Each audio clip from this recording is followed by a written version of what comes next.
Okay, when I was home visiting my mother, I stopped into the Morgan Hill bookstore in New London, New Hampshire, went directly to the sports and adventure section. One of my guilty pleasures is sports memoirs, sports and adventure memoirs. And I picked up a book called Winterdance, The Fine Madness of Running the Iditarod by Gary Paulsen. Gary Paulsen is one of, or was one of, America's most successful young adult writers. He was most famous for the book called Hatchet. I think it was turned into a movie too. I think there's a series of 5 books. Hatchet is about this kid who gets in a Cessna accident and has to sort of survive in the woods with this hatchet and at the same time deal with, getting over his parents' divorce. Survival is a theme that's in a lot of Paulsen's work. Also, he is legitimate, or was a legitimate outdoorsman. I say was because he died last year in October of 2021. And this book is about him running the Iditarod, which is a dog sled race, the most renowned dog sled race in the United States. It's from Anchorage, Alaska to Nome through the Alaskan interior. It's 1,150 miles, going from coast to coast.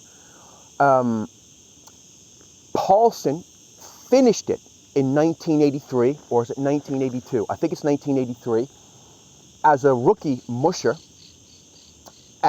He tried it, I think, 3 other times.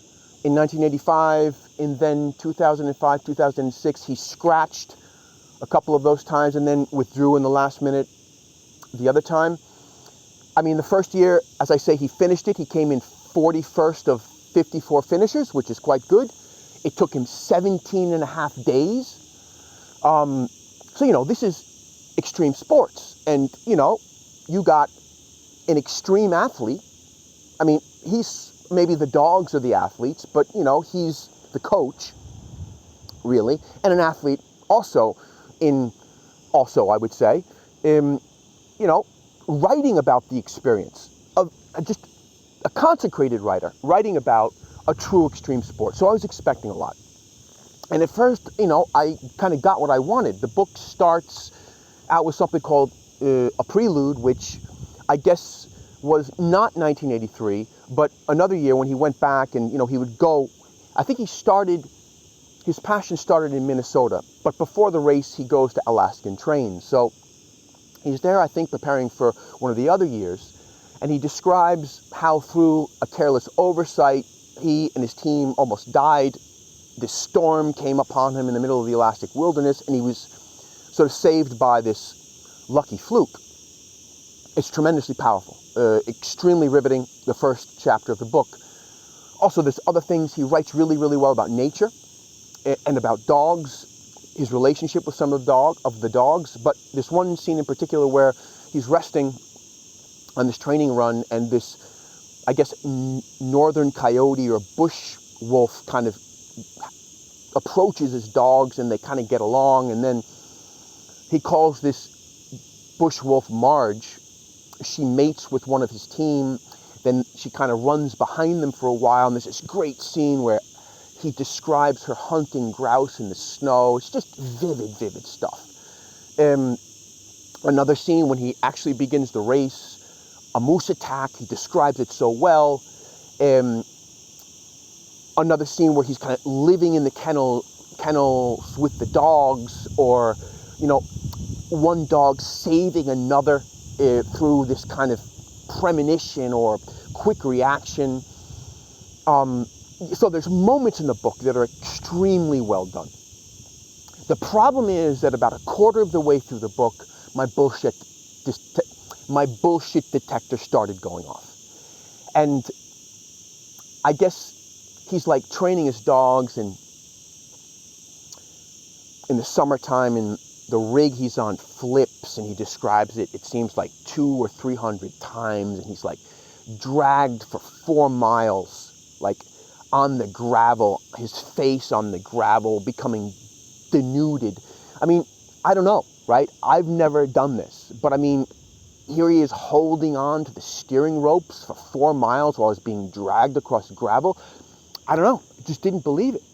And there's other scenes. I think there's a chapter called Dalzell Gorge and the Burn. In the second half of the book, it's organized by the phases of the Iditarod. And again, he's like, you know, bouncing off boulders at terminal velocity, but after getting knocked out and still manages to hold on.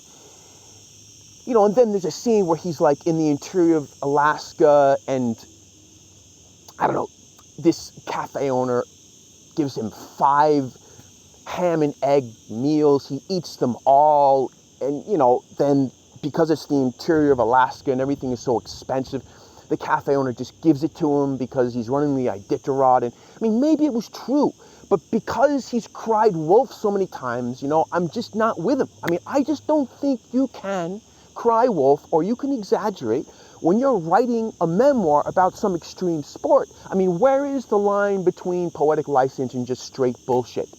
I mean, it makes you think about that. At least it made me think about that. And I think he crosses the line into bullshit. If you don't have to turn it into this kind of slapsticky kind of comedy, I mean, you kind of expect that he wants the reader to laugh.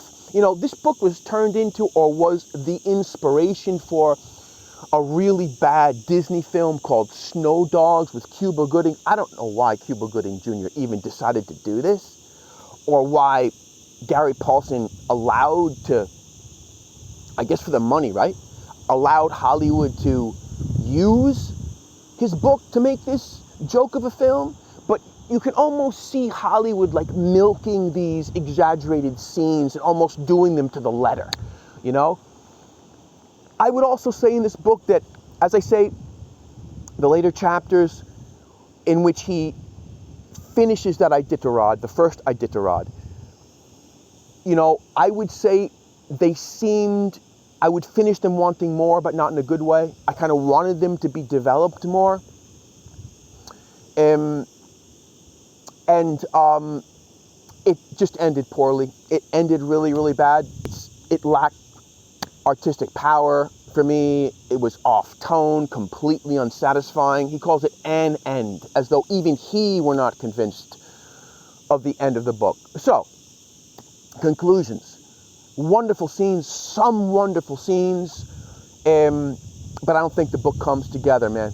I don't think the book comes together, and it's a shame because this guy obviously had the talent and the experience to write this memoir about an extreme sport, but I just don't think it's, you know, I wouldn't recommend it really, you know? I'd recommend parts of it.